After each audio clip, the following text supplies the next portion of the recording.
ప్రభు అయినటువంటి యేసుక్రీస్తు నామానికి స్తోత్రాలు. అందరికీ ప్రైజ్ ది లార్డ్. ఈ దినం నాడు దేవుడి వాక్యం చూసుకుందాం. కీర్తనల గ్రంథము 73వ అధ్యాయంను చూసుకుందాం. మొదటి వచనం చూసుకుందాం. ఇజ్రాయేలుల ఎడల శుద్ధ హృదయుడు ఎడల నిశ్చయంగా దేవుడు దయాళుడై ఉన్నాడు అంటున్నాడు. ఈ మాట పలికింది ఎవరు? ఆసాపు. ఈ అధ్యాయం రచించింది ఎవరంటే ఆసాపు.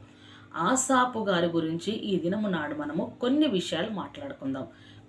కొన్ని విషయాలు మనం చూసుకుందాం. ఇక్కడ భక్తుడు అంటున్నాడు ఏమనంటే, ఇజ్రాయేలు ప్రజలేడల శుద్ధ హృదయము శుద్ధీకరించబడి ఎవరైతున్నారో నిశ్చయముగా అంటే ఖచ్చితముగా వారి యందు దేవుడు దయాళుడై ఉంటున్నాడు అంటున్నాడు. అంటే హృదయము శుద్ధి లేకపోతే దేవుడు దయాళుడు కాలేడు. ఎందుకంటే దేవుడు కోరుకుంటున్న హృదయంలో దేవుడు నివసించాలని కోరుకుంటున్నాడు. ఆయన హృదయాన్ని వేదిక చేసుకోవాలనుకుంటున్నాడు. ఆయన హృదయములో దేవాతి దేవుని పరిశుద్ధమైన ఆత్మ ద్వారా ఆయన నియమించుకొని ఆ హృదయాన్ని దేవునికి మందిరముగా నిర్మించుకోవాలనుకుంటున్నాడు. కాబట్టి ఆ హృదయమును దేవుడు శుద్ధముగా చూసిన ఎడల దేవుడు దయ చూపిస్తాడు. ఎందుకు అంటే హృదయమును శుద్ధీకరించుకున్నాం. మన జీవితంలో ఎటువంటి శ్రమలు కలిగినను, ఎటువంటి బాధలు కలిగినను దేవుడు దయాళుడై మన మీదకి వస్తాడు. ఎందుకంటే వారు నాకు కావలసిన హృదయాన్ని వారి ప్రాణాత్మ దేహాలను నాకు అర్పించారు. నా ఎదుట వారు శుద్ధంగా ప్రవర్తించారు, హృదయం శుద్ధీకరించుకొని ఉన్నారు. కాబట్టి వారికి నేను తప్పకుండా దయను చూపిస్తానని, దయ చూపించినప్పుడు ఆయన గనక మన ఎడల దయ చూపిస్తే, కరుణ చూపిస్తే మనకు కలిగే ప్రతి ఇబ్బంది ఇరుకును ఆయన ఇట్టే తీసివేయటకు ఆయన సమర్థుడై ఉంటున్నాడు. ఈ ఆసాపు గారు కూడా అదే విధంగా మాట్లాడుతున్నారు. ఆసాపు గారు ఎందుకు మాట్లాడుతున్నారంటే కీర్తన గ్రంథంలో చూసుకున్నట్లయితే, నా పాదములు జారుటకు కొంచెమే తప్పెను, నా అడుగులు జార సిద్ధమాయను. భక్తిహీనుల క్షేమము నా కంటబడినప్పుడు గర్వించు వారిని బట్టి నేను మత్సరపడి తిని, మరణమందు వారికి యాతనలు లేవు, వారు పుష్టిగా ఉన్నారని అనుకున్నా. ఎవరిని చూసి అనుకున్నారు ఈ ఆసాపు గారు అని అంటే, ఇక్కడ అంటున్నారు ఆయన ఏమంటున్నారు అంటే, ఎవరు భక్తిహీనులకు అంటున్నాడు. ఎలానట? నా పాదములు జారుటకు కొంచెమే తప్పింది. శుద్ధ హృదయుడుల దేవుడు ఏ విధంగా ఉన్నాడు? నా పాదము జారుటకు ఇలా తప్పింది. ఎందుకు తప్పింది? ఆయన పాదము జారుటకు ఏం ఆలోచించాడు అని అంటే కింద మనం చూసుకుందాం. నా అడుగులు జార సిద్ధమాయను. ఎందుకు సిద్ధమైనవి? భక్తిహీనుల క్షేమము నా కంటబడినప్పుడు గర్వించు వారిని బట్టి నేను మత్సరపడి తిని అంటున్నాడు. భక్తిహీనులది క్షేమము ఆయన కంటబడింది. అంటే ఆసాపు గారు దేవుని అందు విశ్వాసం నిలిపాడు, భయము నిలిపాడు, భక్తి నిలిపాడు. ఆయన ఉన్న స్థితి పూర్తిగా దేవుని మీద ఆనుకొని ఉన్నాడు. ఆయన కష్టకాలమందు దేవుడి మీద ఆనుకోవడం నేర్చుకున్నాడు. దేవుని రుచి చూచారు. ఎటువంటి కార్యమైన దేవుడు చేయుటకు సమర్థుడని ఎరిగాడు. ఆసాపు గారు తన కుటుంబంతో సహా దేవుని కృపలో ఉన్నాడు. ఆయన ఉన్నాడు. కాబట్టి ఇక్కడ ఏమంటున్నాడు? భక్తిహీనులు క్షేమంగా ఉన్నారు మరి కదా. వారి క్షేమం నాకు కంటబడినప్పుడు గర్వించు వారిని బట్టి నేను మత్సరపడి తిని. వారు భక్తిహీనులు ఎలా సంతోషించగలుగుతున్నారు? భక్తిహీనులు ఎలా మంచిగా గర్విస్తున్న వారందరూ ఇంత హ్యాపీగా ఎలా ఉండగలుగుతున్నారు? వారికి మరణ యాతనలు లేవు. వారు పుష్టిగా ఉన్నారు, మంచిగా తింటున్నారు, ఆరోగ్యపరంగా ఉన్నారు, ఆయుష్తో ఉన్నారు, అన్ని రకాల ఉన్నారు. వారికి ఎటువంటి ప్రాబ్లమ్స్ లేవు. క్రోబు చేత వారి కన్నులో మెకరములై ఉన్నవి, వారి హృదయాలోచనలు బయటకి కానవచ్చుచున్నవి. ఎలా మాట్లాడుతున్నారు? అవన్నీ కానవచ్చుచున్నవి. ఎగతాళి చేయుచు, బలత్కారము జరిగించు, కీడును గురించి మాట్లాడుతున్నారు వాళ్ళు. అయినప్పటికీ సరే వారు ఇంకా అంటున్నాడు ఏమని?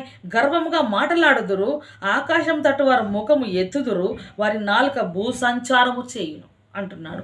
ఇటువంటి స్థితిలో భక్తిహీనులు పడి ఉన్నారు. అయినను సరే వారి క్షేమము, వారి భద్రత, వారి ఆరోగ్యము, వారి అన్ని రకాల హ్యాపీనెస్ అంతా వారికి సమకూర్చబడి ఉన్నది. వారిని చూసి నేను నా అడుగులు జారాలనుకున్నాను, కొంచెమే నా అడుగు జారుటకు తప్పెను అంటున్నాడు. నా పాదములు జారుటకు కొంచెమే తప్పెను, నా అడుగులు జార సిద్ధమాయను. అంటే నేను కొంచెం అయితే నేను కూడా అలా ఆలోచించాను కదా, అలా జారిపోదునేమో, కొంచెమే తప్పింది, ఇది ఎలా జరిగింది అని. అదే కింది మట్టు కూడా చూసుకున్నట్లయితే ఆయన అంటాడు, నా హృదయమును నేను శుద్ధి చేసుకొని ఉండుట వ్యర్థమే అని నేను అనుకున్నాను. నేను నా హృదయమును శుద్ధి చేసుకొని ఉంటే వ్యర్థమే అని నేను అనుకుంటున్నాను. కొంచెమైనా పాదం తప్పింది. వారు అలా అంతా ఉంటున్నారు, నేనెందుకు భక్తి చేయాలని ఆలోచన నాకు వచ్చింది. నేను ఎలా చేయాలి? అని కొంచెమే తప్పించి నా చేతులు కడుక్కొని నిర్మలుడనై ఉండుట వ్యర్థమే అని నేను అనుకున్నాను. ఇవంతా శుద్ధీకరించుకొని ఇంత పవిత్రంగా పరిశుద్ధంగా బ్రతకడము నేను వ్యర్థం అనుకున్నాను, ఇదంతా వ్యర్థం అనుకున్నాను నేను. కానీ నేను ఎలా అని అనుకుంటున్నాను, దినమంతా నాకు బాధ కలుగుచున్నది, ప్రతి ఉదయం నాకు శిక్ష వచ్చుచున్నది, దినమంతా నాకు బాధ అవుతుంది వారిని చూస్తే అని మాట్లాడుతున్నాడు. ఆయన మాట్లాడమే కాదు, ఇక్కడ అలా మాట్లాడతాడేమని, ఈలాగు ముచ్చటింతునని నేను అనుకుని నేడలా నేను నీ కుమారుల వంశంను మోసపుచ్చిన వాడనవుదును. హల్లెలూయా. అలా జారుడ కొంచెం తప్పింది. ఇలా అనుకుంటే నేను మోసపుచ్చినవాడు అయినను దీనిని తెలుసుకునే వాళ్ళని ఆలోచించినప్పుడు నేను దేవుని పరిశుద్ధ స్థలములోనికి పోయి నేను ఇది ఎలా జరుగుతుంది అని నేను తెలుసుకోవాలనుకుంటున్నా. ఇది తెలుసుకునాలనుకుంటున్నప్పుడు నేను ఎక్కడికి వెళ్ళానంటే దేవుని పరిశుద్ధమైన మందిరములకు, ఆయన మందసం ఎదుటకు నేను వెళ్ళినప్పుడు వారి అంతమును గూర్చి ధ్యానించు వరకు ఆ సంగతి నాకు ఆయాసకరముగా ఉండేను. అంటే ఎవరి అంతము గురించి? భక్తిహీనులు, గర్వంగా మాట్లాడేవారు, వారి మాటలను బట్టి మనుషులను గురించి మాట్లాడుతూ వ్యతిరేకంగా ఆ కీడును తలంచుకుంటూ వారు నోరు తెరచి మాట్లాడుతున్న వారి అంతము ఎట్లుంటది అని ఆయన ఆలోచించడం కొనసాగాడు. ఎక్కడ? దేవుని మందిరంలో ప్రార్థనలో కనిపెడుతున్నాడు. ఆయన దేవుని మందిరంలో ప్రార్థనలో కనిపెట్టువాడు అంటున్నాడు. ప్రార్థనలో ఎందుకు కనిపెట్టాడు ఆయన అంటే ఆయన గురించి చూసుకుందాం మనము. ఆసాపు గారు దేవుని మందసం ఎదుట పరిచర్య చేయడానికి నియమింపబడిన లేవీయుడు, లేవీ వంశస్థుని లేవీయుడి నుంచి ఆయన వచ్చినవాడు. కాబట్టి ఆసాపు దేవుని మందసం ఎదుట ఆయన పరిచర్య చేస్తూ ఉండేవాడు. ఆసాపు అనేది ఇబ్రీ భాషలో 3 వ్యక్తుల పేర్లు మనము చూసుకుంటాం. ఆ 3 వ్యక్తుల్లో మనం ఒక ఆసాపును తీసుకున్నాం. వారిలో ఒక ఆసాపు ఎలా అంటే దావీదు కాలంలో దేవుని ఆలయంలో సేవ జరిగించడానికి నియమింపబడిన ఆసాపు. అదే కాదు, గాయకుడు కూడా చూస్తున్నాం. అదే గాయకుడు కూడా సంగీతకారుడుగా మనం చూస్తున్నాం. ఎవరిని? ఈ ఆసాపు గారిని. సంగీతకారుడు, గాయకుడు. ఆయన ఇంకా చూసుకున్నట్లయితే దేవుని మందసం ఎదుట పరిచర్య ఎలానట పరిచర్య చేయువాడుగా, ఆలయంలో దేవుని సేవ జరిగించేవాడుగా మనం చూస్తున్నాం. ఆయన కీర్తన పుస్తకంలో అనేక కీర్తనలు రచించాడు. అనగా 12గా మనం చూస్తాం ఆయన రచించాడు. ఎవరు రచించింది అని అంటే ఆసాపు గారు రచించారు. ఈ 12 కీర్తనలో శ్రేష్టమైన మాటలు ఉంటాయి, విలువైనవి ఉంటాయి మనం చూసుకున్నట్లయితే. అదేవిధంగా ఆయనను గురించి కొన్ని విషయాలు మనం ఇక్కడ మాట్లాడుకుందాం. గిల్షోనీయుడైన బేరీకియా కుమారుడును, ఆయన కహాతు సంతతికి చెందినవారు. కాబట్టి ఆసాపు 73వ కీర్తనలో మనం ఇక్కడ చూసుకుంటున్నాం. ఇప్పుడు ఆ కీర్తన అంతా మనం చూసుకుంటున్నాం. ఇప్పుడు మనం చదువుకుంటుంది అదే కీర్తన కదా. తన విశ్వాసం ఎలా ఉంటుందంటే, తన విశ్వాసం క్రీస్తు యేసు వాగ్దాన రూపంలో ఆయన తీసుకుంటున్నాడు. తండ్రి అయిన దేవుడు వాగ్దాన రూపంలో ఆయన తీసుకుంటూ ఎదురు చూసిన పోరాటం గురించి నిజాయితీగా హృదయపూర్వకంగా చెప్పారు ఆయన కదా. దేవుడి గురించి ఎదురు చూసిన వారు, నిజాయితీగా నడిచిన వారి గురించి ఆయన వింటున్నారు కదా, చెప్తున్నారు. హృదయపూర్వకంగా ఎవరైతే ప్రభువును సేవిస్తున్నారో అటు వారి గురించి ఆయన బోధిస్తూ ఉంటున్నాడు. అదే బోధించడం ఇంకా చూసుకున్నట్లయితే మనం కింది వరకు ఇంకా మనము చూసుకోలేము. కాబట్టి మనం ఇక్కడ అంటున్నాడు దేవుడు ఏమని మాట్లాడుతూ మా వాక్యం చూసుకున్నట్లయితే, ఈ ఆసాపు తండ్రి బెరక్య ఒక నాయకుడు, సంగీతకారుడు. అతను దావీదు కాలంలో దేవుని ఆలయంలో ఆరాధనలు జరిగించేవాడు. ఎవరి కాలంలో? దావీదు కాలంలో ఆరాధనలు జరిగించేవాడు, దేవుని సేవ చేసేవాడు. 73వ కీర్తనలో ఇంకా చూసినట్లయితే ఎలా ఉంటుందనంటే, చీకటి సందేహాల నుండి మనం ఎలానట ఆయా సమయాలలో మనము ఎలా విడిపించబడాలనే విశ్వాసమును కూడా మనము ఈ 73వ కీర్తనలో మనం చూసుకుంటాం. ఎలా ఉండాలి మనము చీకటి జీవితం నుండి, పాపపు జీవితం నుండి ఎలా విడిపించబడాలి అనేది కూడా ఆయా సమయాలలో మనం ఎలా విశ్వసించాలనేది కూడా మనము చూసుకుంటాం. అదేవిధంగా చూసుకున్నట్లయితే ఈ ఆసాపు ఇంకా మనం చూసుకున్నట్లయితే తాళాలు వాయిస్తారు చూడు, తాళాలు వాయించే ప్లేయర్గా కూడా మనం చూసుకుంటాం. ఎవరిని? ఈ ఆసాపును. అదేవిధంగా చూసుకున్నట్లయితే ఒక ఆరాధికుడుగా మనం చూసుకుంటాం. ఒక ఆరాధికుడు మరియు ప్రవక్తగా కూడా మనం ఆసాపును చూసుకుంటాం. ఎన్ని రకాలుగా దేవుని మందసంలో ఉన్నాడు ఆయన.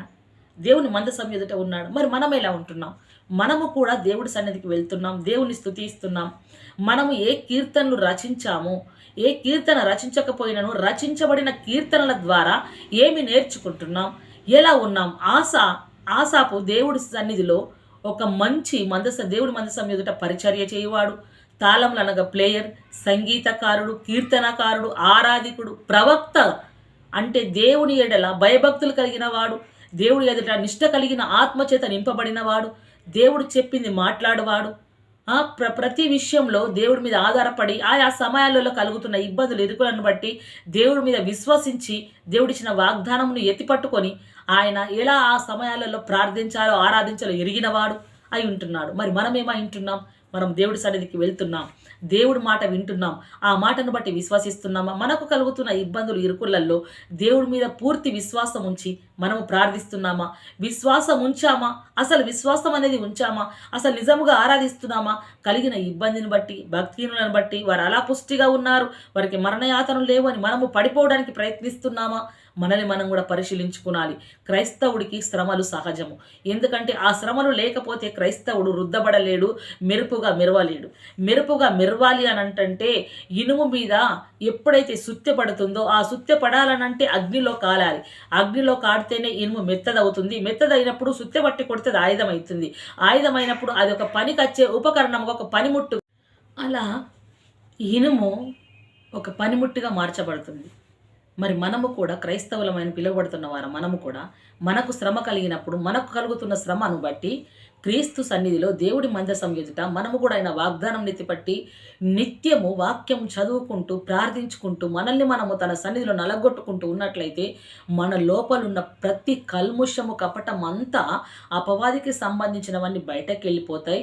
ఏమాత్రం అపవాదికి చోటు లేకుండా పవిత్రమైన ఒక పాత్ర వలె మనము కూడా మార్చబడతాం. అప్పుడు ప్రభువు వాడే ఒక మంచి పనిముట్టిగా మనము తయారవుతాం. అంటే ప్రభువు వాడాలి అంటే శుద్ధ హృదయం కావాలి. ప్రభువు వాడాలి అని అంటే హృదయం అంతా ఏ విధంగా ఉండాలంటే పవిత్రంగా పరిశుద్ధంగా ఉండాలి. అప్పుడు ఆయన వస్తాడు, అప్పుడు ఆయన వాడుకుంటాడు. కాబట్టి శ్రమ కలగగానే తొలగిపోయామా ఆయన చేతుల నుండి మనం తొలగిపోయినట్టే. అదే శ్రమ కలిగినప్పుడు మనం తొలగిపోయామా మనం ప్రభు చేతుల నుండి జారిపోయినట్టే. అంటే జారిపోతున్నామంటే ఎక్కడికి పోతున్నామో తెలుసా? మనం ఆలోచిస్తే చివరికి మనం వెళ్ళేది నరకానికి. ఆయన చేతి నుంచి జారినామంటేనే మనము నరకంలో ఉన్నట్లే లెక్క. ఆయన చేతిలో ఉండి ఎన్ని శ్రమలను నువ్వు అనుభవించు, మనం ఆయన చేతిలో ఉన్నాం. ఎవరి చేతిలో? చేసిన వాడి చేతిలో పడ్డాం. కాబట్టి ఈ రోజు కాకుండా రేపు ఆయన కనికరిస్తాడు. ఆయన జాలి గల దేవుడు, దయా కనికరం గల దేవుడు, శుద్ధ హృదయుడైన దయ చూపించి వాడు ఉంటున్నాడు. కాబట్టి హృదయం శుద్ధీకరించుకోవడానికి ప్రయత్నం చేసినప్పుడు దేవుడు తప్పకుండా మనల్ని ఆయన వాడుకుంటా కృప చూపుతాడు. మనము కూడా ఆసాపు లాంటి భక్తి కలిగి, ఆసాపు లాంటి విశ్వాసం కలిగి, ఆసాపు లాంటి సేవ పరిచర్య కలిగి జీవించాలి. ఎక్కడ ప్రభు సన్నిధిలో దేవుడి మందసం ఎదుట, ఆయన మహిమ ఎదుట అలా మనం పరిచర్యలో ఉన్నట్లయితే దేవుడు తప్పకుండా మనల్ని ఆశీర్వదిస్తాడు. మనము కూడా భక్తి కలిగి జీవిస్తున్నప్పుడు దేవుడు తప్పకుండా మన ఎడల హృదయము శుద్ధీకరిస్తే దేవుడు తప్పకుండా జాలి దయ కనికరం చూపించుటకు ఆయన ప్రేమ కలిగిన దేవుడు అయి ఉంటున్నాడు. ఆయన సెలవిచ్చాడు. కాబట్టి అలా ప్రయత్నం చేయడంగా ఖచ్చితంగా అలా మనము నివసించుటకు దేవుడి ఎదుట మనం తీర్మానం తీసుకొని ఆ పరిచర్యలో మనం ఉన్నట్లు దేవుడికి మనం ఎలా ఉంటున్నాము అనేది కనబడాలి. మనుషులకు కాదు, దేవుడికి కనబడ్డప్పుడు తప్పకుండా దేవుడు మనల్ని ఆశీర్వదించుటకు ఆయన కృపచూపన అయి ఉంటున్నాడు. ఆయన ఇలా ఎలా అంటే ఆసాపు గారు ప్రవక్తగా కూడా ప్రవచించాడు కదా. 12 పుస్తకాలు కూడా రాసినట్లు చూస్తున్నాం. ఆసాపు ప్రభు జ్ఞానాన్ని ఎలా చూశాడంటే వెతకడం ఆయన చూశాడు. ప్రభు జ్ఞానాన్ని వెతకాడు ఆయన ప్రతి విషయంలో. ఆయన సార్వభౌమాధికారం పైన నమ్మకం ఉంచడం కదా. దేవుడి సార్వభౌమ అధికారం పైన ఆయన నమ్మకం ఉంచాడు. నమ్మకం ఉంచడమే కాదు, ఆయనకు కలిగిన కష్టములు ఎదురైనప్పటికీ, ఎటువంటి కష్టం ఎదురైనప్పటికీ విశ్వాసములో స్థిరంగా ఉండడం ఆయన చూశాడు. 77వ కీర్తనలో కూడా మనం చూసుకున్నట్లయితే నేను దేవునికి బిగ్గరగా ఎలా అంటాడు ఆయన అంటే నేను దేవుడికి బిగ్గరగా ప్రార్థించాను, దేవుడు వినడానికి దేవునికి మొర్ర పెడతాను. నేను ఏం చేస్తాడట ఆయన?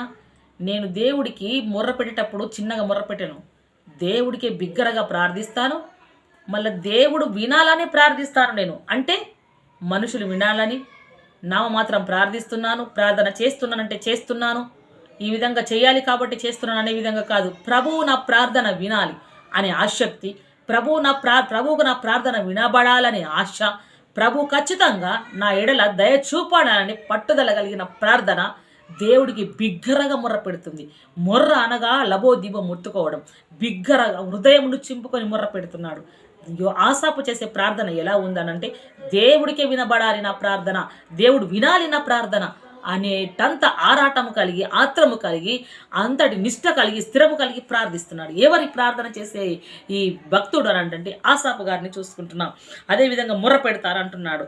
ఆయన కుమారులు కూడా జకురియా, యోసేపు, నేహత, అసల్యేయ అనే వారిని మనం చూసుకుంటాం. వీరు కూడా ఎలా ఉంటున్నారంటే దేవుడి సన్నిధిలో, అదే 1వ దినవృత్తాంతంలో 25వ అధ్యాయంలో మనం చూసుకుందాం. 1-2 వచనాలు మనం చూసుకున్నట్లయితే ఇక్కడ దేవుడు వాక్యం ఏమని సెలవిస్తుందంటే, మరియు దావీదును సైన్యాధిపతులను ఆసాపు, ఏమాను, ఏదుతును అను వారి కుటుంబాలలో కొందరిని సేవా నిమిత్తమై ప్రత్యేకించారు. వీరందరూ కూడా ఆసాపు కుటుంబీకులే, కానీ ఆయన కుమారులు కారు, వీళ్ళు కుటుంబీకులు కాబట్టి ఇక్కడ అంటే కుమారులలో కొందరిని సేవా నిమిత్తమై ప్రత్యేకపరిచిరి. సితారాలను, స్వరమండలములను, తాళములను వాయించుచు ప్రకటించున్నట్లుగా నియమించిరి.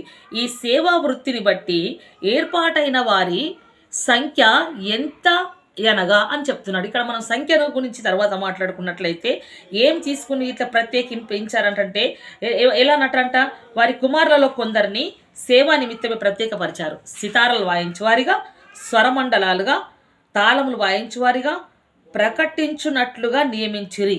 ఇవన్నీ ఈ నియమాలు ఎలా? సేవా వృత్తి, వారి వృత్తి, వారి పని దేని కొరకు ఉంది? సైన్యాధిపతులు నియమించారు, దావీదు గారు నియమించారు. ఎలానట? వీరి వృత్తిగా మార్చబడింది. ఏంది వారి వృత్తిగా మార్చబడింది అంటే తాళాలు వాయించడం, దేవుని ఆరాధించడం, దేవుని స్తుతించడం, స్వర మండలాలు చేయడం, దేవుని సన్నిధిలో సేవ చేయడం. ఇది వారికి వృత్తి, వారి పని, వారి పనిగా వారు మార్చుకున్నారు. మరి మన పని ఏదై ఉంటుంది? మన సొంత పనులు చేసుకున్నటకు, మన కుటుంబం పోషించుకున్నటకు తండ్రి అయిన దేవుడు మన కృపనిచ్చాడు. ఆ కృపను బట్టి ఉదయకాలము లేవగానే దేవుడికి కృతజ్ఞతలు చెల్లించి, నా కుటుంబంకు పోషించుటకు శక్తినిస్తున్నావని కృతజ్ఞతలు చెల్లిస్తున్నావా?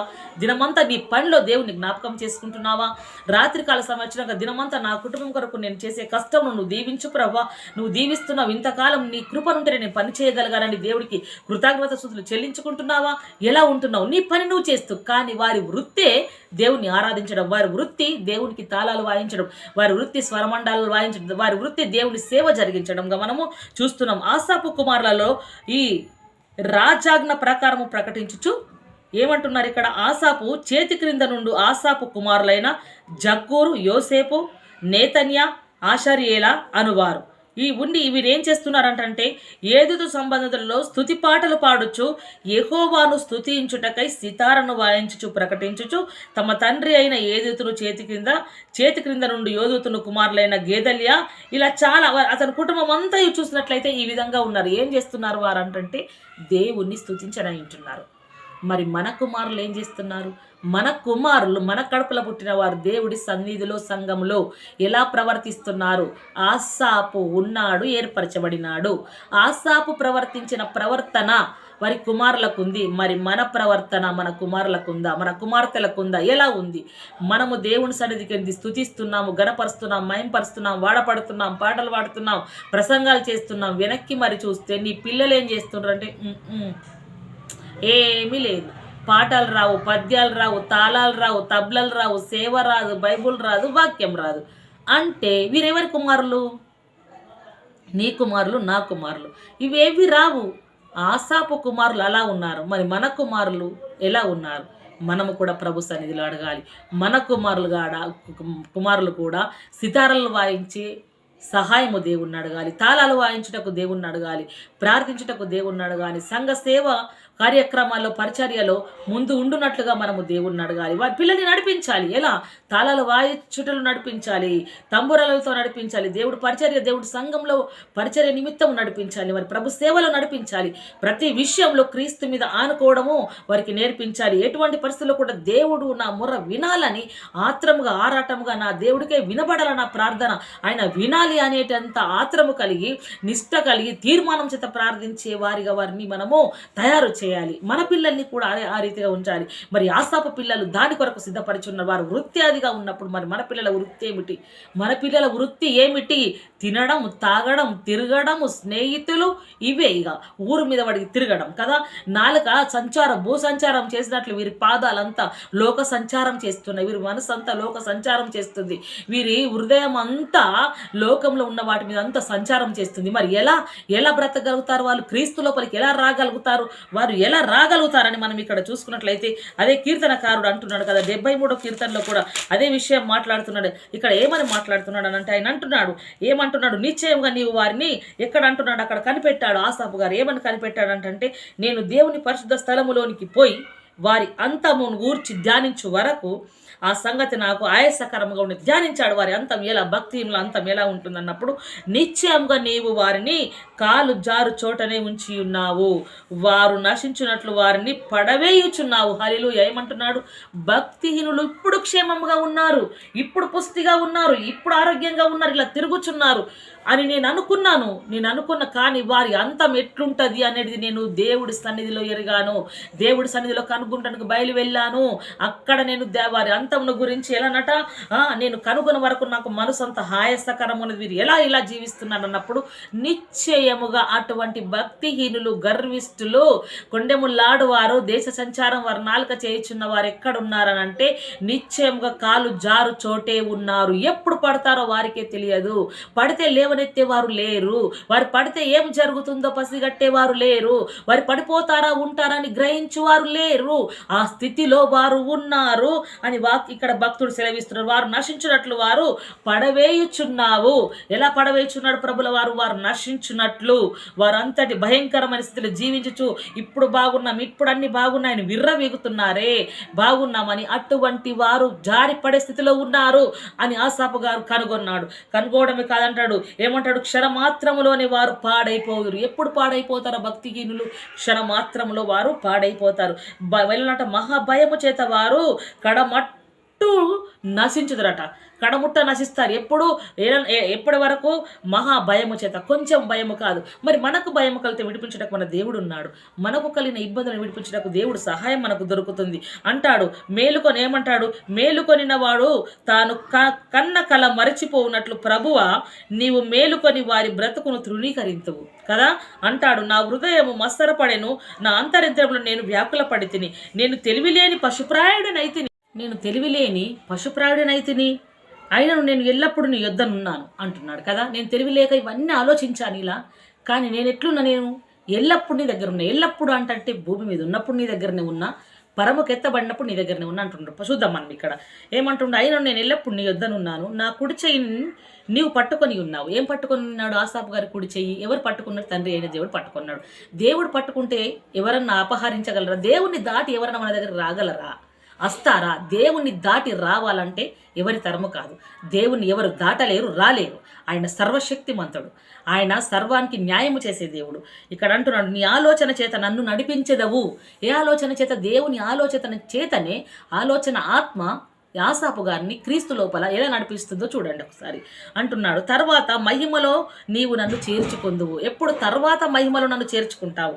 ఆకాశమందు నీవు తప్ప నాకెవరున్నారు ప్రభా? ఎవరు లేరు, నీవు తప్ప నాకెవరు లేరు అని అంటాడు. నీవు నాకుండగా లోకంలోనిది ఏది నాకు అక్కర్లేదు ప్రభా. వారు నిశ్చయంగా కాలు జారి చోటున్నారు, వారు అంతం ఇట్లుంటుంది. అబ్బో ప్రవ్వా నేను నీతోనే ఉంటాను, నా కుడి చేయి నువ్వు పట్టుకున్నావు, నీ ఆలోచన చేత నడిపిస్తున్నావు, నన్ను మహిమలో చేరుస్తావు, నీవు తప్ప నాకెవ్వరు లేరు ప్రవ్వా అని ఏమంటు. నీవు నాకుండగా, నీవే నాకుండు, నీవు మాత్రమే కావాలి, నీవు నాకుండగా లోకంలో నాకు ఏది అక్కర్లేదని నా శరీరం అందు నా హృదయము క్షీణించిపోయినను. అప్పుడు అంటున్నాడు, ఏమంటున్నాడు తెలుసా? ఇవన్నీ చూసిన తర్వాత నా శరీరము నా హృదయము క్షీణించిపోయినను సరే, నా హృదయము నా శరీరము క్షీణించిపోయినాడు సరే, దేవుడు నిత్యం నా హృదయమునకు ఆశ్రయ దుర్గమును స్వాస్థమునై ఉంటున్నాడు దేవుడు అని అంటున్నాడు ఆయన. నన్ను విసర్జించు వారు నశించెదరు. నన్ను ఎవరైతే విసర్జిస్తున్నారో, నేను భక్తిలో ఉండి శ్రమలు అనుభవించినను, నేను భక్తిలో ఉన్నప్పుడు నన్ను చూసి చూడలేక ఓర్వలేని వారు ఆయన వారు నశించువారే, కానీ వారు నిలకడగా ఉండువారు కారు అని అంటున్నాడు. నిన్ను విడిచి వ్యభిచరించు వారందరిని నీవు సంహరించెదవు. దేవుడిని విడిచిపెట్టి వ్యభిచారిస్తారు చూడు, వారిని దేవుడు ఉంచడు అంటున్నాడు. నాకైతే దేవుని పొందు ధన్యకరము. హల్లెలూయా అంటున్నాడు ఆసాపు. నాకైతే నా దేవుని పొందు ధన్యకరమై ఉంటుంది. ఏమంటున్నాడు? నీ సర్వకార్యములను నేను తెలియజేయనట్లు నేను ప్రభు అయిన యెహోవా శరణు జొచ్చి ఉన్నాను. హల్లెలూయా. ఏ కార్యములను? ఒక కార్యమును, రెండు కార్యములను కాదు, దేవుడు చేస్తున్న సర్వ కార్యములు చేయబోతున్నావి. దేవుడు చేస్తున్నవి, దేవుడు చేయబోచున్నవి, దేవుడు చేసినవి ఈ సర్వ కార్యములను చూసి నేను ఎలా ఉంటుందో తెలియజేయనట్లు నేను దేవుడైన యెహోవా శరణుజొచ్చి ఉన్నాను, ఆయన రెక్కల కింద ఉన్నాను, ఆయన మందసం ఎదుట ఉన్నాను, ఆయన మహిమ ఎదుట ఉన్నాను, ఆయన మహిమ ఎదుట పరిచర్య చేస్తున్నాను నేను అంటున్నాడు ఆసాపు గారు. ఇంత కాన్ఫిడెంట్ ఎప్పుడు కలిగిందంటే దేవుని పక్షంగా నిలబడి దేవుని సన్నిధిలోకి ఆయన బయలు వెళ్ళి, అప్పుడు ఈ భక్తిహీనులది అంతం ఎలా ఉంది, వీళ్ళు పుష్టిగా ఆరోగ్యకరంగా ఉన్నారు, మరణ యాత్రలు లేవు అని అని చూసి అక్కడికి వెళ్ళినప్పుడు ఆయన కాలు కొంచెమే అమ్మో నేను భయంకరమైన స్థితి జారుట కొంచెమే తప్పాను, ఇన్ని ఆశీర్వాదాలు, ఇంత కంచె, ఇంత కృపను, ఇంత ఆదరణను, ఇంత ఔన్నతను నేను పోగొట్టుకునేవాడు నవ్వుతుంటిని అని ఆయన అంటున్నాడు. నీవు తప్ప నాకు ఎవరున్నారు ప్రభు అంటున్నాడు. ఇటు మాటలు మనము కూడా ఆసాపు లాంటి భక్తి చేయుటకు దేవుడు మన కృప అనుగ్రహించునుగాక. ఇటు మాటలు దేవుడు మన ఆత్మను దీవించి ఆశీర్వదించి ఫలింపజేయునుగాక. Amen amen amen. Praise the lord.